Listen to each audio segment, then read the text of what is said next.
오늘 함께 보실 하나님의 말씀은 사무엘상 14장 말씀입니다. 말씀 봉독은 1절에서 6절까지 하겠습니다.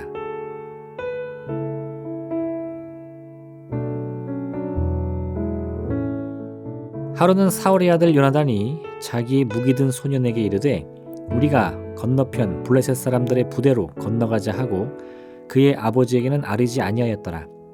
사울이 기브와 변들이 미그론에 있는 석류나무 아래 머물렀고 함께한 백성은 600명가량이며 아이야의 에봇을 입고 거기 있었으니 그는 이가봇의 형제 아히두베의 아들이요 비느하스의 손자요 실로에서 여호와의 제사장이 되었던 엘리의 증손이었더라. 백성은 요나단이 간주를 알지 못하니라. 요나단이 블레셋 사람들에게로 건너가려 하는 어기 사이 이쪽에는 험한 바위가 있고 저쪽에도 험한 바위가 있는데 하나의 이름은 보세스요 하나의 이름은 세네라. 한 바위는 북쪽에서 믹마스 앞에 일어섰고 하나는 남쪽에서 게바 앞에 일어섰더라. 요나단이 자기의 무기 든 소년에게 이르되 우리가 이 할례 받지 않은 자들에게로 건너가자. 여호와께서 우리를 위하여 일하실까노라. 여호와의 구원은 사람이 많고 적음에 달리지 아니하였느니라. 아멘.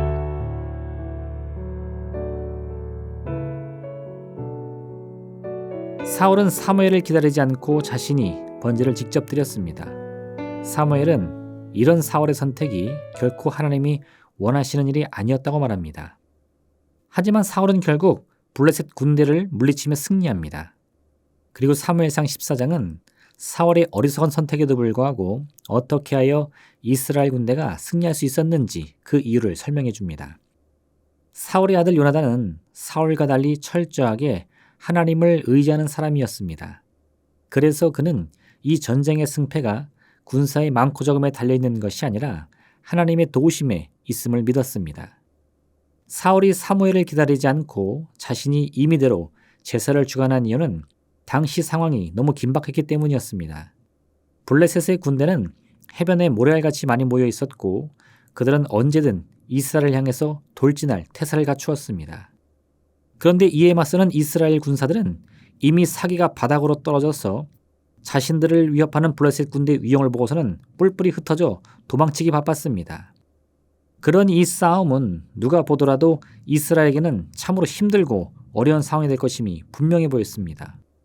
사울 왕은 자신이라도 직접 나서서 번제를 드리는 것이 이런 불리한 상황을 타개하기 위한 유일한 방법이라고 생각했던 것입니다.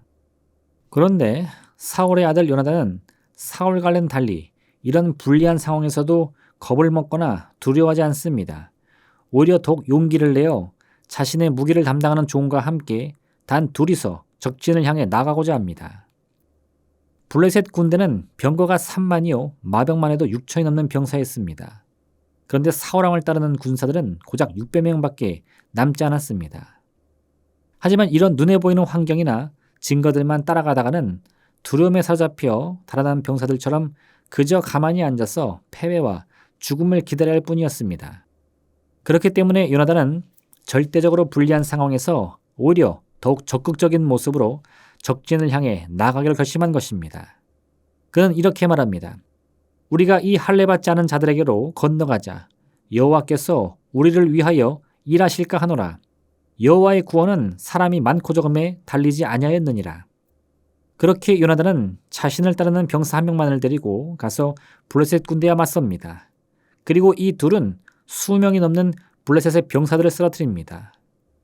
모두 겁을 먹고 도망이나 친 줄 알았던 이스라엘의 군사들이 그것도 단 둘이 찾아와서는 칼을 휘두르며 20명의 병사들을 넘어뜨리자 이제는 오히려 블레셋의 군사들이 겁을 먹게 됩니다. 요나단이 일으킨 작은 파동은 순식간에 블레셋 진영 전체를 뒤흔들게 되고 이는 저 멀리서 블레셋의 진영을 염탐하던 사울 왕도 확인할 수 있을 정도였습니다. 사울이 직접 전장에 나가 확인해보니 블레셋 군사들은 서로가 서로에게 칼을 겨누고 있었는데 하나님께서 요나단을 도와 그들의 눈을 어둡게 하셨음이 틀림없어 보였습니다. 또한 이와 동시에 당시까지만 해도 블레셋의 힘이 억눌려 자신들의 의지와는 상관없이 블레셋 진영에 복종하던 히브리인들이 있었는데 이 혼란을 틈타 그들 모두는 용기를 내어 무기를 들고 이스라엘 편에 서서 싸우기 시작했습니다. 이 모습을 본 이스라엘의 군사들은 방금 전까지만 해도 도망을 치거나 몸을 숨기기에 바빴지만 이제는 다들 모습을 드러내고 함성을 지르며 블레셋을 향해 돌진하기 시작했습니다. 결국 요나단의 처음 선택은 아주 작고 미미한 것처럼 보였지만 그가 거둔 그 작은 승리가 곧 이스라엘 민족 전체의 마음을 움직이는 큰 소망의 외침이 되는 것입니다. 욥기 8장 7절은 이와 같이 말씀합니다. 내 시작은 미약하였으나 내 나중은 심히 창대하리라.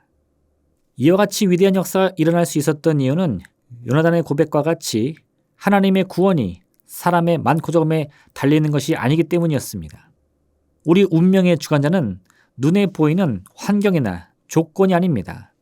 만약 이런 요인들이 미래를 정하는 결정적인 요인들이라면 오늘 이스라엘 군대는 해변의 모래알 같은 블레셋의 군사들을 결코 이기지 못했을 것입니다.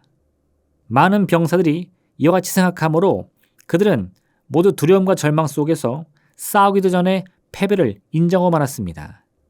하지만 오직 하나님을 의지한 요나단은 이 절망 속에서도 하나님의 도우심을 구하며 홀로 적진을 향해 나아갔습니다. 그리고 이 작은 용기는 블레셋 진영에는 두려움과 공포를 불러일으켰으며 이스라엘 진영에는 소망과 승리를 향한 열망을 가져온 것입니다. 그렇게 용기를 되찾은 이스라엘 군사들이 힘을 합하자 절대 무너지지 않을 것 같았던 블레셋 군대가 패하게 된 것입니다. 우리 인생도 이와 같습니다. 처음부터 두려워하며 머뭇거리면 우리 운명은 문제 앞에 늘 실패하며 패배할 뿐입니다. 하지만 아무리 작고 사소해 보이는 일일지라도 믿음과 용기를 가지고 나아가는 승리를 위한 한 걸음은 반드시 우리의 운명을 바꾸는 시작의 시간이 될 것입니다. 오늘 우리에게 주어진 하루의 시간이 바로 그러한 승리를 위한 첫걸음이 되기를 소망합니다. 아무 보이는 것이 없고 아무 들리는 것이 없다고 할지라도 우리는 아직 실패한 것이 아닙니다. 보이는 것이 없고 들리는 것이 없는 이유는 환경이 조금 어려울 뿐이지 우리의 패배가 결정되었기 때문은 결코 아닌 것입니다. 요나단이 오직 하나님을 의지하여 믿음의 결단을 내려 온 이스라엘에게 승리를 안겨준 것과 같이 아주 작은 믿음의 소망이라 할지라도 포기하지 말고 믿음으로 붙잡으시기를 바랍니다. 우리의 작은 걸음이 곧 우리의 마음과 생각에 변화의 파동을 일으킬 것이며 이 변화의 물결은 점점 커져서 반드시 우리 운명을 바꿔놓는 기적이 될 것이기 때문입니다. 기도하겠습니다. 사랑하는 하나님 아버지 감사합니다. 우리 마음 가운데 있는 작은 믿음의 씨앗이 소망의 빛이 바로 우리의 내일의 운명인 것을 알게 하여 주옵소서. 이 귀한 믿음을 가지고 오늘도 보이지 않고 들리지 않는 슬픔과 절망의 상황에서도 우리의 승리를 믿음으로 바라며 믿음으로 그리며 믿음으로 꿈꿔 기도하여 응답받는 능력의 삶, 복된 삶 살게 도와주옵소서. 예수님의 이름으로 기도합니다. 아멘.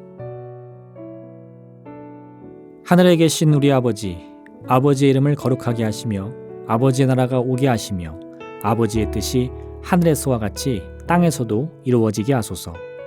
오늘 우리에게 일용할 양식을 주시고 우리가 우리에게 잘못한 사람을 용서하여 준 것 같이 우리 죄를 용서하여 주시고 우리를 시험에 빠지지 않게 하시고 악에서 구하소서.